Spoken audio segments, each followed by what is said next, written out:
ஒரு பானை சோத்துக்கு ஒரு சோறு பதம் அப்படின்னு சொல்லுவாங்க.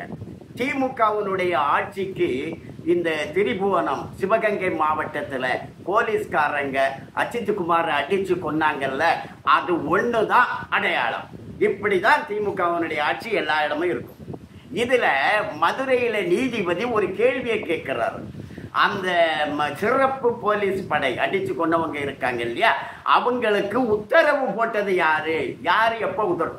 போலீஸ் ஸ்டேஷன்ல வழக்கு வந்துச்சுன்னு நீங்க சொல்றீங்க, அதுவும் பின்னாடி தான் சொல்றாங்க, முதல்ல வழக்கு வரல, அப்புறமா ஒரு புகாரை வாங்கியிருப்பாங்க போல இருக்கு.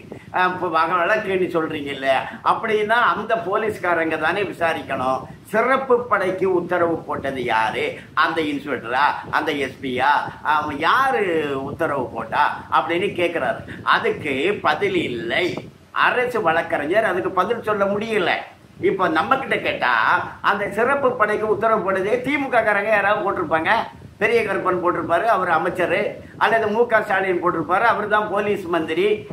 மு.க. ஸ்டாலினுடைய பிஏ இங்க போட்டிருப்பாங்க, அவங்க குடும்பத்துல யாராச்சும் உத்தரவு போட்டிருக்கலாம், கூப்பிட்டு சொல்லியிருப்பாங்க.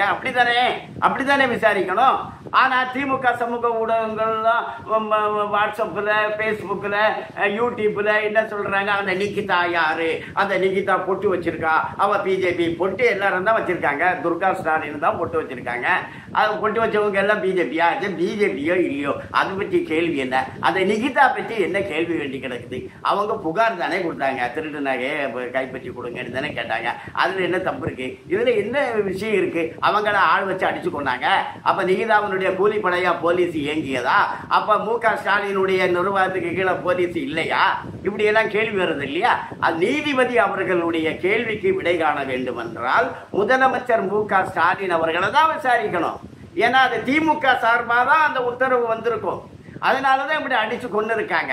இப்ப 4 வருஷத்துல 25 பேரை தான் அடிச்சு கொண்டு இருக்கோம் அப்படின்னு மு.க. ஸ்டாலினுடைய நிர்வாகம் தான் சொல்லுது. அவங்க சொல்றது அப்படி. ஆனா அவங்க மறைத்தது எவ்வளவு? மறைத்ததெல்லாம் வெளியே எடுத்தா அது 100ஐ தாண்டும் அப்படிங்கிறது தெரிய வருது.